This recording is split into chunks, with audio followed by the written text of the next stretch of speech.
Welcome to episode 38 Nice. of the Fight for Together show. I am your host, Ben. And I'm co-host Cammie. And we are here to talk to you guys about the world as we see it and hopefully give you a slightly different angle on some things that might start some conversations. Yeah, let's get into it. You're listening to the Fight for Together podcast. Okay, first off, a little bit of, I don't know what to call it, intro. We had a snafu last week where only like half the episode was uploaded onto YouTube for a while. Sorry about that. Don't worry. Everyone's been fired. And rehired. That is responsible for that. It will not happen again. Ever. For the amount you guys are paying for this product, I expect you to get the highest quality product. So I just wanted to address that. So if you watch the YouTube video and then it was like a 45-minute episode, you might want to go back and watch or listen to the second half because you only got half of it. Today is also, we're recording in daylight. It's only 8 o'clock p.m., which means there's going to be higher levels of noise upstairs. Nothing we can do about it. We have all sorts of feedback to go over from last week. First of all, we got this card from, what does that name say? I tore it, but I think it was only a last name anyways. Stenkin? Maybe it's... And it's Richland, Washington. Regards, Sue. Yeah. Who sends us $20 for the chair fund. Nice. Care to read that? She says, for your new comfy chairs, I'm sorry it's not more, but but every dollar... sorry. I'm sorry it's not more, but every dollar, right? Love you guys. Regards, Sue. Hey, I don't know. That's cool. It doesn't need any more. This is the sound of the money going in the jar. Yeah, she might have been trying to say every dollar counts. Every dollar does count. Thank you, Sue. Yeah, thank you. No need to apologize. There's no amount too small for our asses. And then we got some comments from last. One is a comment that got deleted because it was on the previous version of the YouTube video that I had to delete because it was just incomplete. Mm-hmm. And it was Amy. She said that it was like, I think she said it was like one of her favorite episodes or something, which I found shocking. I always do. I'm not shocked by it, but I felt like what we talked about was really interesting. Really deep, and we're really interesting people, so... Okay, definitely. You want to read this comment? This is from Pip. You guys are genuinely changing my life for the better, making podcasts like this and through FFT. You are validating points of views and opinions, which a lot of people I know can't be bothered or are too scared to speak up against or for. Everyone I see discussing cancel culture online, at least in my online communities, fully endorse it. But in those same circles, there's no genuine space to say, hey, actually, I don't think cancel culture is so black and white. I think it's why anxiety and depression is spiking because people are so scared of being separate from what can appear as a universal way of being online. Other opinions. I'm really grateful you guys are playing a part in sharing a more honest way of thinking about your values. Wow, thank you. That's encouraging. I'm glad when people feel less alone when they hear us talking about things. I think that's really valuable. Yeah. Tina says, I'm having a one-sided conversation with you as I listen and eat my lunch about the scenario involving the comedian. What's the alternative to cancel culture? I don't know. Should we continue to give money to and support people who are doing some very serious, awful behavior? If a preacher in a fundamental Christian church is sexually abusing women, should we not cancel their sermons? Should we continue to pay him? Should people still promote Jack Hybel's books? Should people still buy Jack Shapp sermons? I don't know who all these people are. Why do we have to buy into someone whom we don't view as worthy? enough to be a societal influencer. These people who are public and getting caught doing bad things, it's not like they are facing the death penalty. They are just being taken off their pedestal and probably just temporarily. One could argue there is an evolutionary biological reason we cancel celebrities. Huh. Yeah, I mean, she makes a really good point. Especially when you put it, especially when it's that blatant, maybe, of the problem is some of these things are not that cut and dry, like sexual abuse, or it's like sexual abuse in this person's past. And so it's just, those things to me just aren't very cut and dry. Like, to me, if someone is, like, yesterday they sexually abused someone and then the next day they're having a sermon, yeah, it totally makes sense for me to be like, yeah, I don't think you should be preaching. But in a way, one of the things that I find fascinating about cancel culture that we addressed last week, I think, is the shock factor that comes when you feel like someone was a hero, and then they don't just go to being a normal person, which is what every person is on this planet. They actually go to be a villain. So I'm fine with boycotts. And then what usually happens is people find the next hero until they become a villain, and then the next hero until they become, and then it's just, the cycle just perpetuates itself. But I don't know. And I don't think any person deserves an extraordinary spot on that pedestal. So if we have them there, to me, it's only a matter of time before the information does come out. So I'm all for, like, putting your money where you want your votes to go and influencing the world. But the way I would see it is, if I'm supporting a pastor and then it comes out that he's been molesting children for the last 20 years, not only would I stop supporting the pastor, but I should actually look at why I was supporting him for the last 20 years. Begin with, yeah. Yeah, and what about me was oblivious to the fact, what was also tarnished about his messaging for the last 20 years, and why was I drawn to it? So it's just it's a little bit more complex of, like, looking at why we support people to begin with, not just whether or not and how to stop supporting them. Yeah, I think about those people, like, there was, I don't remember this person's name. I think it was a woman, but she was is a celebrity, and she said something like Janet Jackson. No, but she tweeted something that was like, could be misconstrued as racist. Maybe it was Roseanne. I don't know who it was, but the point I'm making is that just, like, all of a sudden people just start hating on her like crazy, and you're just like, wait a second. And that's where I feel like, I don't know if that's considered cancel culture, but yes. I just think people, I just think it's just crazy. I'll bet you anything it's Roseanne Barr. Maybe it was, or maybe it was, several different people I'm thinking of, actually, because I think this happens all the time. Someone just tries to speak their mind in a way that's not super PC, and then all of a sudden, boom, like, they're getting raked over the coals. The next comment's from Foodies for Life. You either die a hero or live long enough to see yourself become the villain. Yep. That's a good quote. Yep, definitely. Oh, so this is okay. We'll deal with this one. This is from Laura. In the 42-minute, Ben blows Cammy off regarding the rape culture. He moves on to his own agenda. No wonder Cammy doesn't participate that much. I've seen Ben blow Cammy off before on other topics. I realize Cammy is not that much of an extrovert, and projecting is not as easy for her as Ben. But if she gets blown off, then she's less likely to participate. But this podcast is about Ben's agenda and would be hard for anyone to get very involved in it. See, that's what I'm talking about. She's talking about the 42-minute version.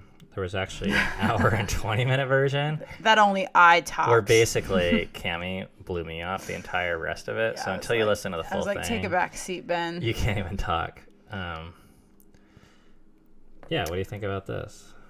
I mean, I definitely think that there are times that Ben doesn't let me finish, or kind of takes over the conversation.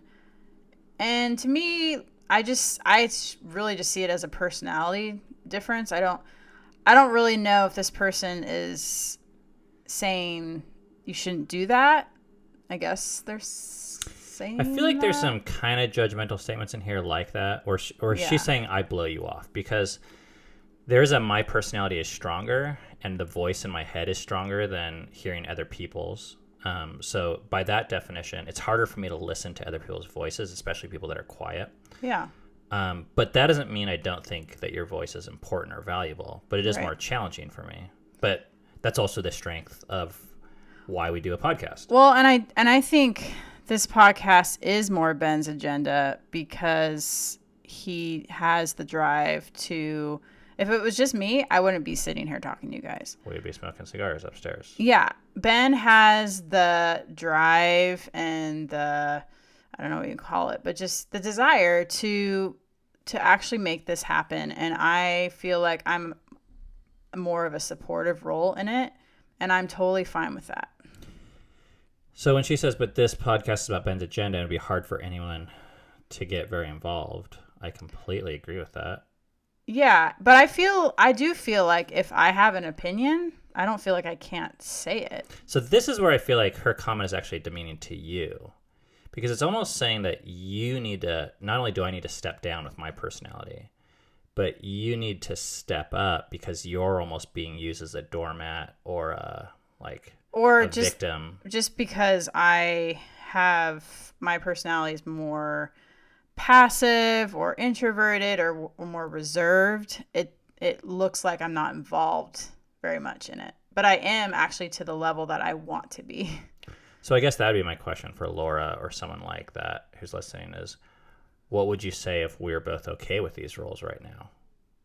And yeah, the other thing I'd like to say is, what if I was the one with Ben's personality as a woman and you were the with the more passive personality as a man?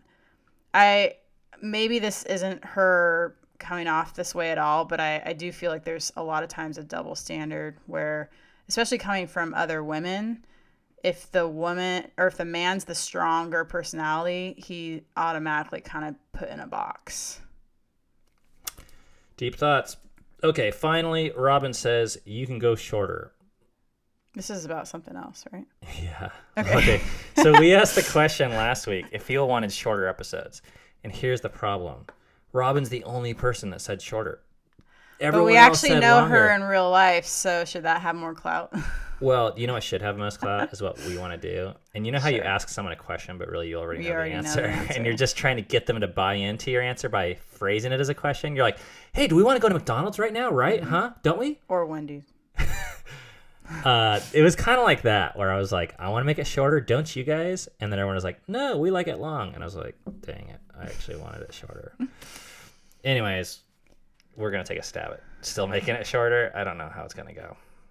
Yeah, we'll see. Thanks for your comments. Now it is time to get into the news.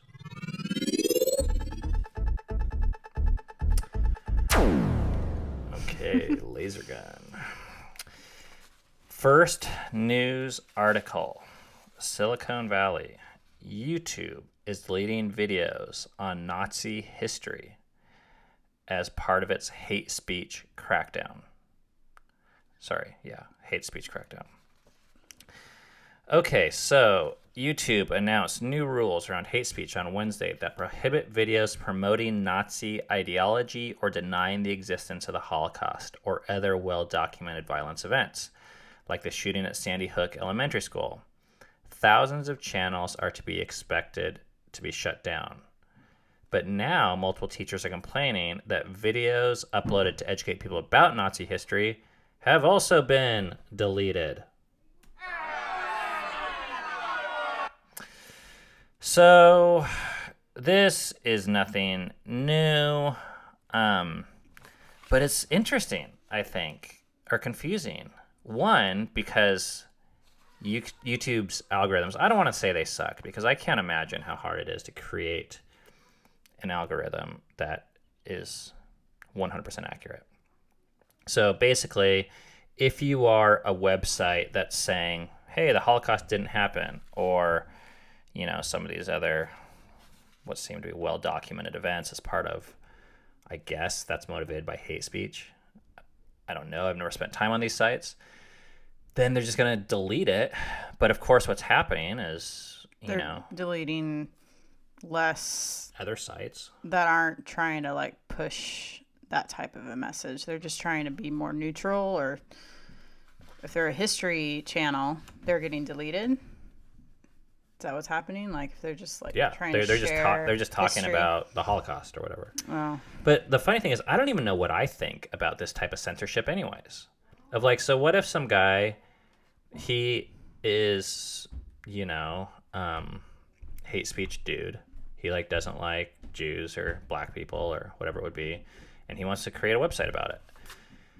And he does, and maybe it helps these types of people to connect or to find others. So I suppose in a way it makes these beliefs grow.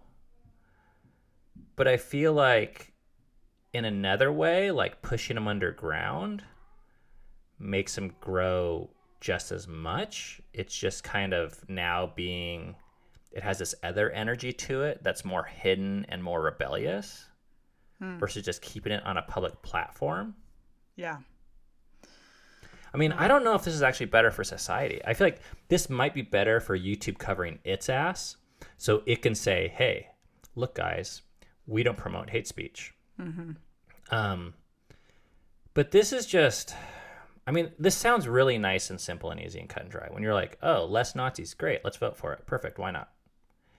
But when you look at the big picture sustainability of something like this is what makes America actually a pretty unique experiment, I think, is, you know, the freedom of speech, where they could have said freedom of good speech or freedom of loving speech, but they didn't say that. What makes freedom of speech so powerful is that it's freedom of any speech. And the most important speech is the speech that you don't agree with. That probably is not true or hateful or, you know, whatever. Yeah. I think any type of censorship has definite pitfalls because it's always a biased censorship. Like, how do you, like, who's to say what's hate speech and what's not?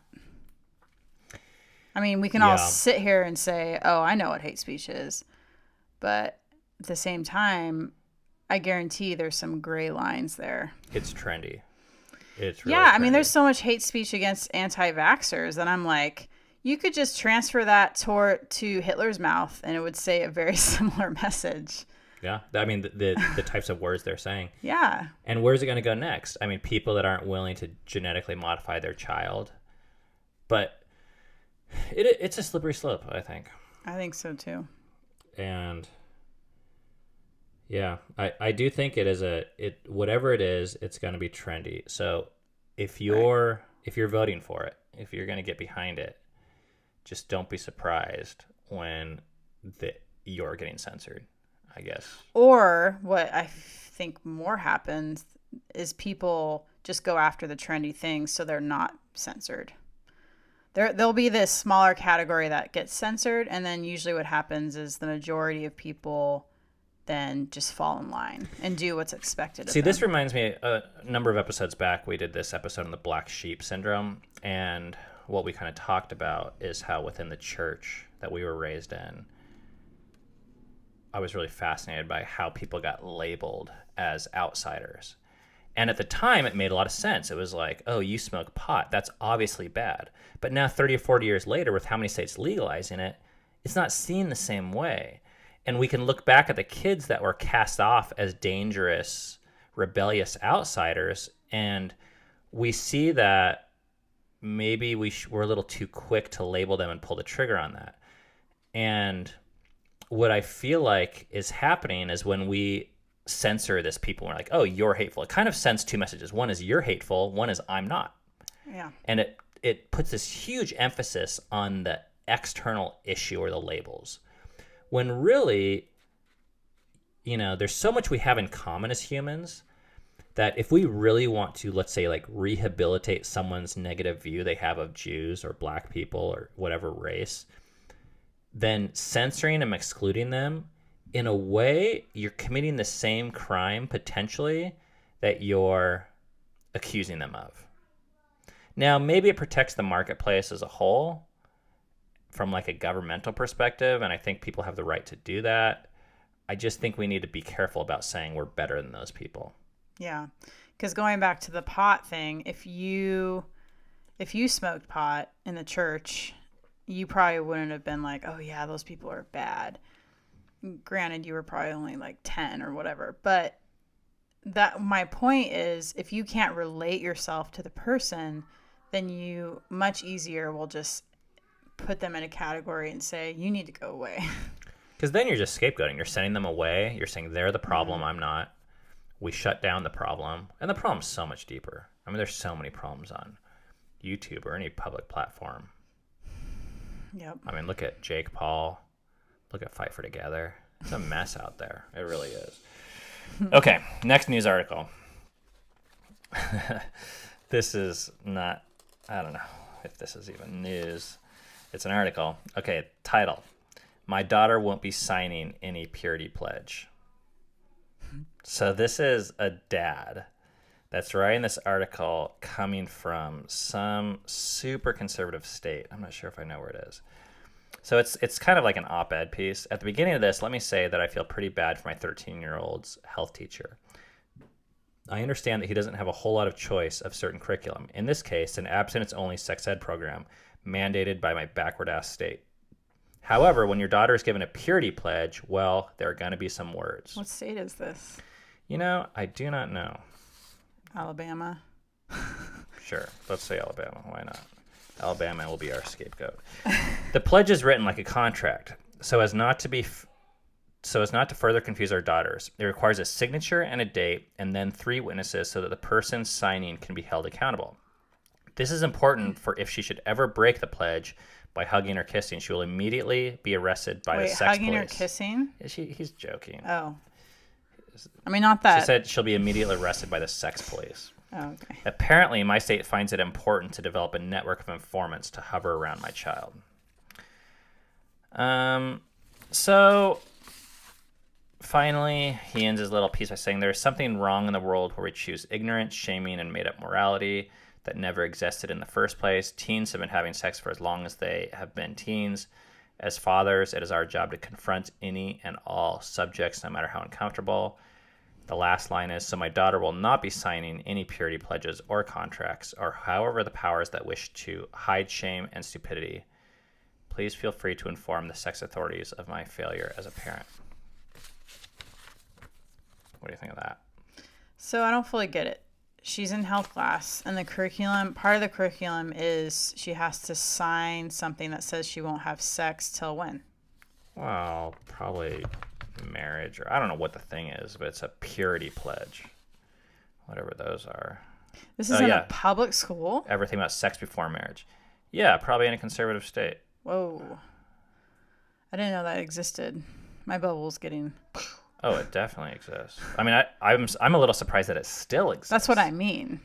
Yeah, why not? I mean, the country's a big place. Yeah, I guess so.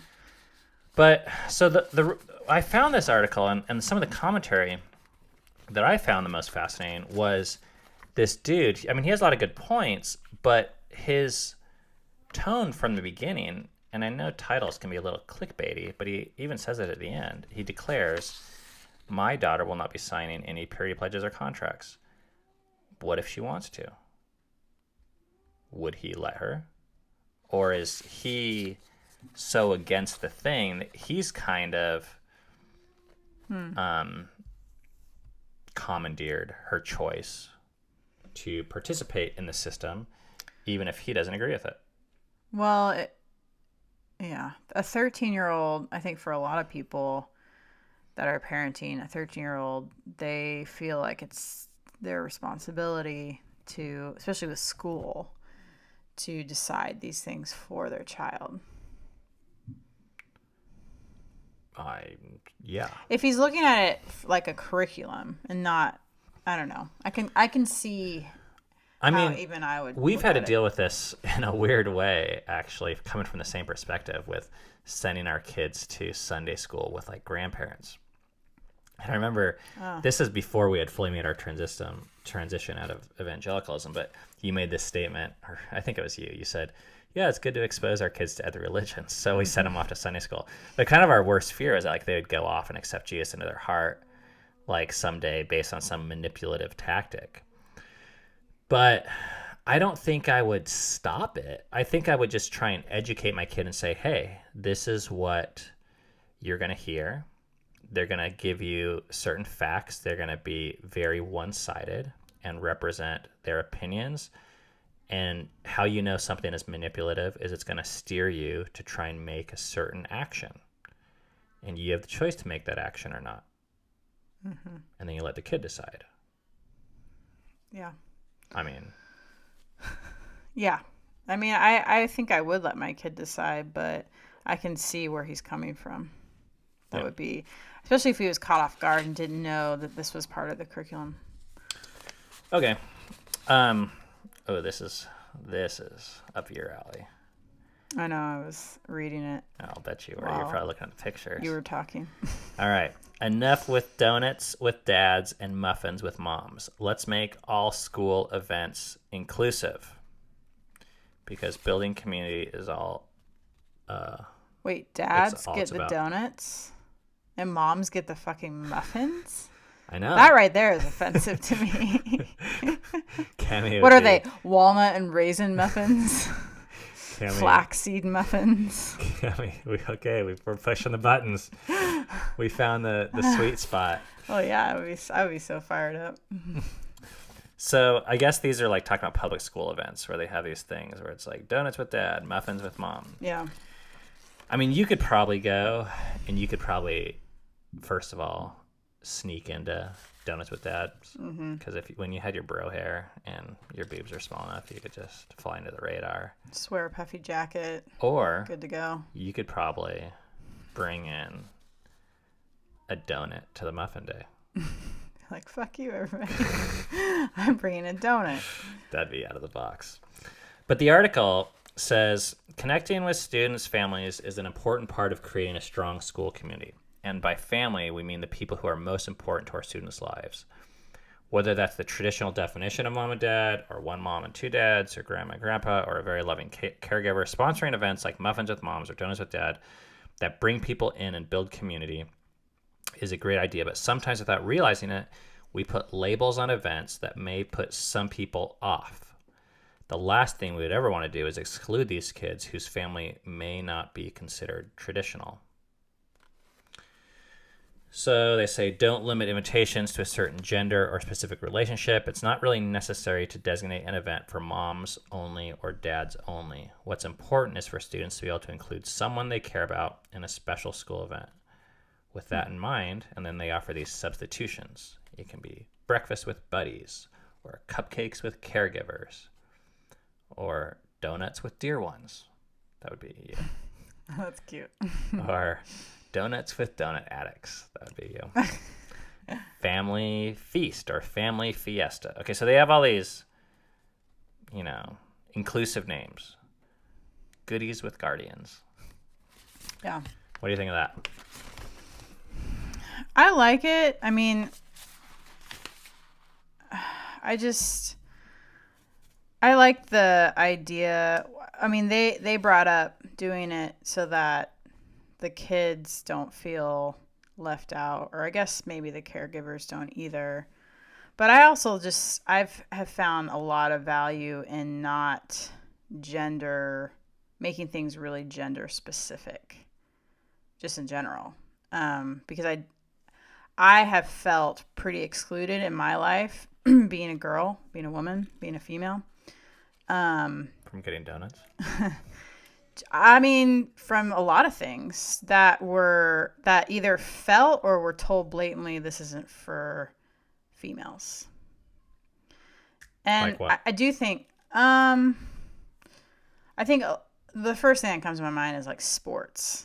And I do think like it makes sense in a way to segregate, especially when you're not a kid anymore, and like the guys are stronger than the girls, generally speaking. But I don't know. I just have this general feeling like, and you could even call it in a negative way, a chip on my shoulder of like feeling pretty excluded my whole life from things. And maybe it's coming from the evangelical background that really like takes this to a whole nother extreme. I think that is a whole nother extreme. I mean, yeah. But like, how much of our country is evangelical? So that therefore, how many people have dealt with this type of exclusion? Yeah, but that's not just from a label, I don't think. I mean, let me tell you. Yeah, not just from a label, but I think labels are often symbols of something deeper underneath. I completely agree with that. And I think that something deeper is a problem. I don't think changing it to muffins with caregivers is going to necessarily solve that. I mean, to me, here's the problem with switching to just muffins with caregivers is for most dads that I know, I'll talk about myself, I'm not getting off the damn couch to go to a public school for muffins with caregivers. Like, I'll be like, oh, you're the caregiver? You go for it. Like, because I don't want to hang out at school. I don't want to eat muffins, and I don't want to hang out with caregivers. Because you don't identify as a caregiver? Because I hate events like that. Well, then that's a whole nother issue to me. It is, but if they had, what is it called? Donuts with dads? Then I'd be like, oh, crap, I got to go. That's me. Because it singles you out? Yeah. It calls me to action, which I think is one of the benefits of these things. Like, hey, moms, come in. Hey, dads, come in. It's also kind of like, hey, moms, hey, dads, we see you. Yeah. Yeah. Totally. Now, I am all for, by the way, if they want to add another event that says, hey, other people, hey, caregivers, hey, guardians, hey, whoever, grandparents or loved ones, you can add those events. But if you don't, and I don't really care because we don't even have kids that go to school, but, you know, I'm just saying if you get rid of these ones and you just make it so that, hey, it's, hey, humans, come. Mm-hmm. There's a reason why by singling out certain humans, you call certain people to action that feel they identify with that. No, I can definitely see that. So I feel like maybe making it more general, you might gain something, but if you make it more general, you're also going to, I think, lose something. Now, here's where it goes too far. I think if you say, hey, dads, and then you get some transgender dude or chick or whatever you'd want to call them, and they're not invited or they're not allowed. Yeah. That's when I feel like the label is then overextending its purpose and its use, and it's actually becoming a weapon of exclusion. Yes. And that's where any label, I don't have a problem with the label itself, but labels can be used as weapons to exclude people, which is not the point of these activities. Or to diminish people. Yes. And no one wins in Donuts with Dad if the one mom that wants to come isn't allowed to come. Yeah. Like, I don't think if they don't have a dad and they only have a mom, it's like, but they want to go to both events. Yeah. Yeah. Yeah. Or they bring a dad stand-in or something, but technically they're not. So I love it when, you know, to me this is, it's like the example of the handicapped kid that is allowed to make the free throw shot or play the last 20 seconds of the basketball game for his like dream team in high school. Like I've seen videos like that on YouTube. And, you know, they make exceptions to the rules of basketball. The kid's like traveling or double dribbling or, you know, whatever, he's in a wheelchair. And he's not following the rules. But no one's like, or people shouldn't be like, hey, get that kid off the court. He's breaking the rules. It's like they're missing the point because the rules serve community. And in this one particular case, this is better for the people, better for the game, and better for the community. So it's good to ignore the rules sometimes. And, you know, so even if you say muffins with mom and you bring a donut, I don't think they should kick you out. I think I would just change the event. I guess it doesn't have the same ring to it. Donuts with mom. No, that wouldn't work. Mud pie with moms. Okay. Marijuana with moms. Last article of the day. This one is a heart warmer. An autistic boy had a meltdown at a theme park an employee's simple, soothing act of solidarity went viral. This is from the Washington Post. Okay, so these are just some parts from it. Ralph is awesomely autistic. Ralph is awesomely autistic, the mom wrote on Facebook. Later adding that she and her husband are also proudly autistic. So these are two autistic parents with their autistic kid. Wow. In Universal Orlando Resort. And the mom describes in detail how Ralph, the kid, is so excited to go on the amazing adventures of Spider-Man ride at Islands of Adventure, which is an absolutely terrible ride, by the way. Oh, we got so sick on that ride. Yeah. No wonder he had a meltdown. That ride. Do not recommend it if you're asking. Well, actually, if you're just prone to motion sickness. Yeah, which some people can handle it. Yeah, if you can handle it, you're more man Kudos than I to am. You're more of a human muffin than I am. Because of the direction the family is walking, so Spider-Man's going to be their final ride. And they're traversing the park for hours, and every time he's like, is Spider-Man next? Because he's like, Spider-Man's like the grand finale. So, of course, they get to Spider-Man in the late afternoon, and what happens? The ride malfunctions and closes down. Oh. So then, okay, she says, my husband and I know the signs. We could see it coming like an oncoming train, and yet we couldn't dodge out of the way. There was nowhere to go, she wrote. The autistic meltdown was going to happen, and it did. This is all caps. Ralph collapsed to the floor while people are trying to leave the Spider-Man ride, sobbing, screaming, rocking, hyperventilating, and truly struggling to breathe. So, I want to pause for a second and just say, if we were at this ride and we saw, how old is this kid? Does it say? 9-year-old. And we saw a 9-year-old. And with autistic kids, it's a little tough because they look normal. Not that a wheelchair would be less normal, but they don't. Sometimes it's If they're verbal and everything. yeah. You don't give them the pass that you might give some other kids that have more like apparent signs of mental retardation or disability or things. So what appears to be a 9-year-old kid sobbing, screaming, rocking, hyperventilating on the ground. How would you react to that? I think, man, I think I would feel, I might be a little bit like shocked at first. I think I would be empathetic, but that I'm not saying that just to be like, oh yeah, Cammy. I actually just think I have that in me. Like it just happens, like it's a knee-jerk reaction. Like I see this kid just like, and I'm just like, I might still be annoyed at the same time. I'll like feel all these things all at once. Like if I also, yeah, it'd be interesting to know if I knew or had like a feeling that he was different in some way. Like, dude, that would be a sweet hidden camera. But it really does like test. I mean, it would test me. Like, what would I, I don't think I would. I'm not the type of person to lash out at someone or to even give him a dirty look. Give me a dirty The look. worst thing I'd probably do is like just be like walk away. I can imagine how awkward it would be. I think I would be, man, I don't know if it'd be 80%. I think I'd be 80% spoiled brat. And I then would just 20% empathy. It's possible that I could go as low as 60-40. I'm not pretty sure.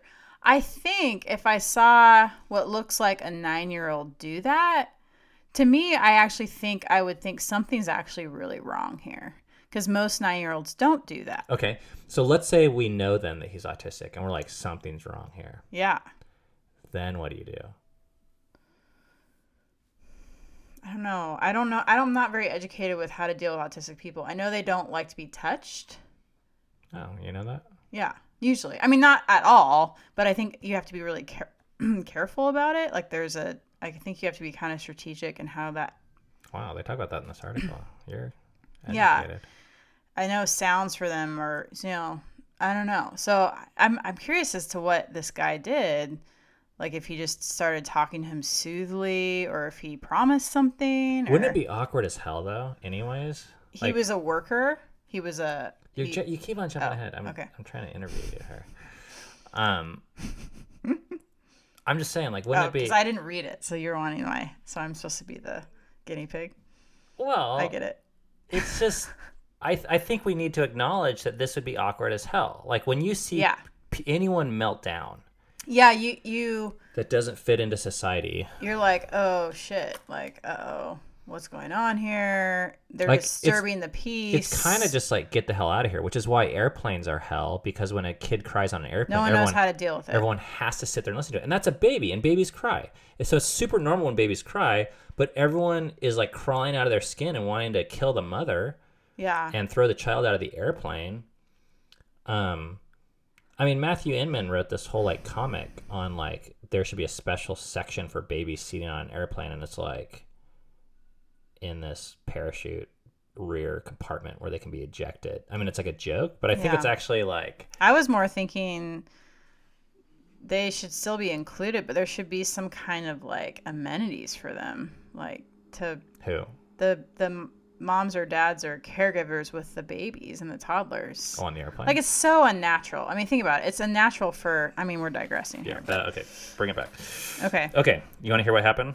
I do. A ride attendant who had been working the Spider-Man ride rushed up and told the mom it was all right for Ralph to stay where he was on the ground. Oh. She got on the floor with him, the mom wrote. She rested next to him while he cried his heart out, and she helped him breathe again. She spoke to him so calmly, and while he screamed and sobbed, she gently kept encouraging him to let it all out. I noticed his level of upset was more than the regular level of upset, the lady, who was 34, said in an interview. Is this the mom? No, this is the worker. The worker. Okay. He was really, really, really hurt. So the worker was the one that got down on the ground? Yes. Oh, not the mom. No, the and worker. Just helped him breathe again. Oh my goodness. That's so cool. He was really, really, really hurt. It was getting worse by the second. Ralph reminded her of her 8-year-old nephew who was also autistic. Oh, she said it was instinctual for her to lie down with him because she wanted to be on his level, to be able to connect with him, but also wanted to be sure he had his own space. So that's where the touch thing. I thought about that this worker must have had some kind of idea of how to deal with an autistic person. So this is someone else just writing about it. Too often when we see small children or people with special needs having what we see as spoiled tantrums, we are all so quick to cast judgments upon them and their caregivers. We expect them to act normal, wrote someone else. And I know this is about special needs kids, but I would say we do that just with kids in general. I was just going to say that. Yeah, what if we just say too often we see people yeah, not even kids that are having adults. spoiled tantrums, because I think we do this with 3-year-olds, with 4-year-olds. We minimize their disappointment and their ability to cope with disappointment, issues, reality, hardness, yeah, or even each other. I mean, I know there's times with me and with you where you're in some sort of funk and my attitude towards you is, what the hell is your problem? Why don't you snap out of it? And that perspective of you has never, ever been helpful for our relationship or my way of looking at life. It kind of puts me on a different playing field than you and says like, oh, I would just snap out of it if I was disappointed, which is not true. Yeah. So then the article says, so why did it work? The worker's approach was effective because it is supportive and non-confrontational. Some people think an autistic meltdown is a child acting entitled, the mom said, but it actually happens when a child is overwhelmed by emotions, and the outbursts are quite scary for that child, she said. Also, eye contact can be stressful for autistic children. What Jen did, this is the worker, is a way of saying, I agree with you, I support your feelings, but I'll lie here quietly, the mom said. Not add any stress. Yeah, there's no eye contact, it's not in your face. It's understanding that you do feel sad and frustrated, that I hear that and I validate that. Wow. Wow. That's like a really good lesson for just how to deal with people in general, I feel like. I mean, what more could you ask for in society than to be validated for what you feel at that moment? And by the way, I don't think validated, this is the problem I had with this for so long, was I thought validation was a way of morally condoning something, that feelings were moral, and that every end result was moral, and that if you are throwing a temper tantrum and I'm validating it, then I'm condoning your immorality. So let me give you an example. A kid's at the grocery store, a 3-year-old, and they want the candy by the cash register. And of course I say, no, you can't have the candy. And they start crying, melting down right there. Then instead of being like, oh my gosh, like, I'm so sorry you're disappointed, let me sit next to you and just let you cry and sit here with that disappointment. I feel like, oh my gosh, I can't do that. Because if I do that, then I'm condoning your entitled little ass to manipulate me and get candy bars or whatever the thing is. And I don't think it needs to go there. Like, just to be there with someone, just to say like, man, it's hard, huh? When you don't get what you want. Like, and you wanted that candy bar, and yeah, you're not going to get it. And I'm sorry that you're not going to get that. And it's hard to deal with reality. And I'm just going to be here right now with you as one human next to another who's not able to get what they want, and who sometimes it's hard to face reality. Mm-hmm. Like, I couldn't do that for a long time because I thought like, oh, I'm encouraging bad behavior or something. Yeah. So in a way, my guess is a lot of people saw this kid and they think, oh, spoiled kid, spoiled parents. Even if they knew he was autistic, they're just like, oh, I can't condone this. Mm-hmm. Him causing a scene or trying to get attention, or thinking the ride is so important when it's not that important. But it's just like, who are you to tell someone else that their thing isn't important? Mm-hmm. Yeah, it's true. I mean, I think I deal with this with Rainier. I mean, I don't like hearing whining, but I just don't think there's anything inherently wrong with it.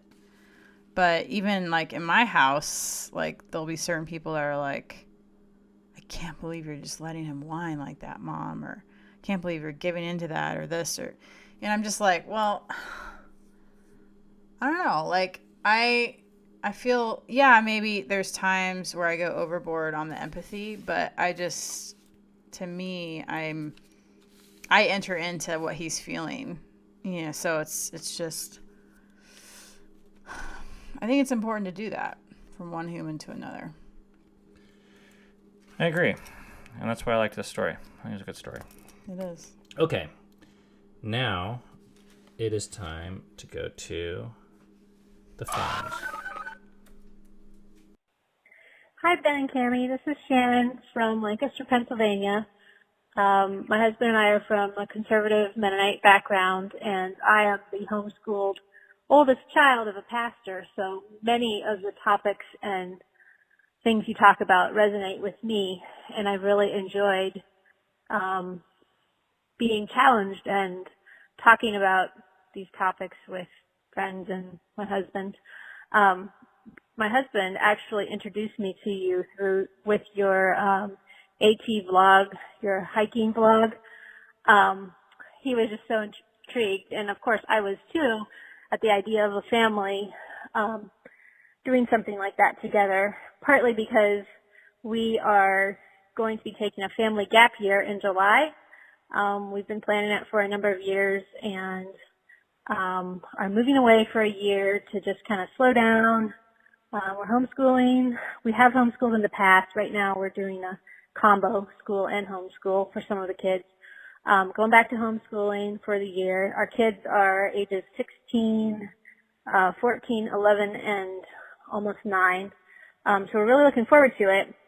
And one of my questions is about hiking and kids. We're moving out west, and we really would like to do a lot of hiking. However, at least one of our kids is really not interested. We've done some hiking in the past, nothing major, more like some short day hikes. And my 11-year-old, she just really is not interested. It's too much physical activity. I think she thinks she can't do it, but she totally can. And I just wondered if you had any tips on motivating older children to hike, and also, do you force them to do it? Do you leave them behind? I'm not really interested in that. The point of hiking for me is the experience together as a family, and yeah, it's just kind of been a problem the last couple of years. Whenever we want to hike, she's just, not interested, and it's just a struggle. We usually go anyways, but it just detracts from some of the experience. So I would just be interested in any tips you have. The other question. All right, then she gets into a whole Enneagram question. Oh, okay. No sneaking 2 epic questions in one phone call. And I want Enneagram to be a whole other episode anyways. Okay. But that's a great question. Yeah, we have definitely dealt with this.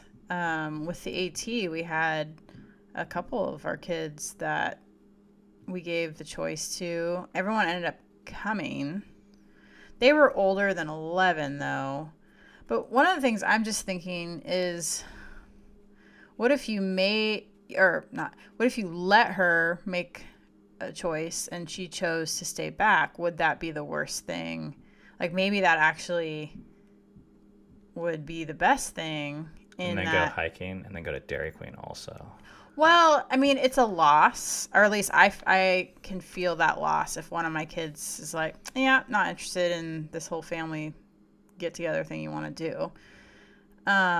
But what kind of kept our kids on is they didn't want to experience or not experience what everyone else was going to experience. Like, they knew they would feel left out.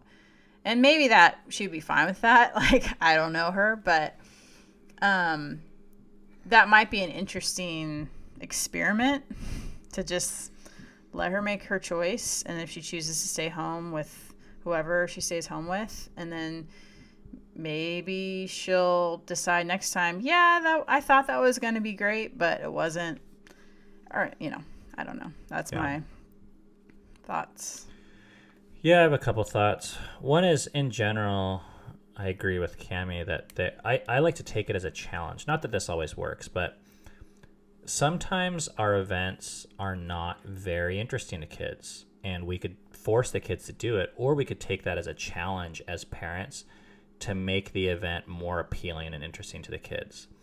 And of course, that gets more difficult the larger the family, because we have kids that are all different and have different interests. But the way around that, I think, is to say, hey, we're going to go hiking, then we're going to go to a fancy dinner, and then go get ice cream afterwards, and then we're going to talk about it, as an example. And then you get people that some might come just for the ice cream, some might come for the dinner, some might come for the hiking.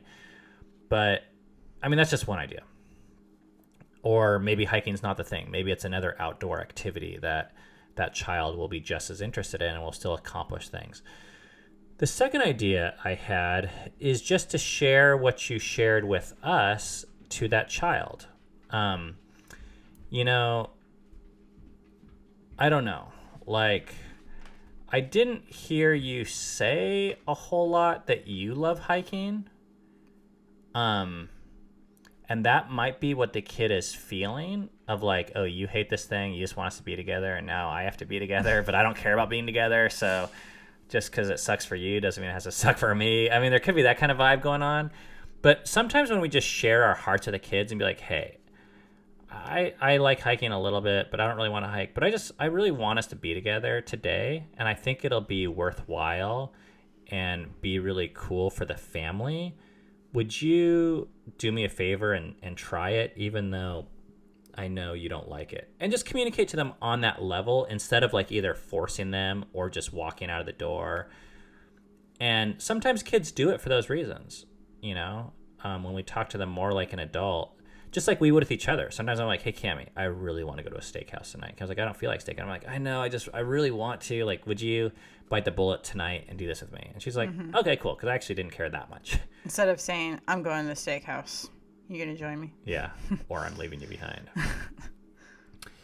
So we've tried all the above. We've made some hikes mandatory. I mean, at a certain point, you can't leave kids home, legally or safely. And you can't also compromise the entire family for one child always, is how we felt.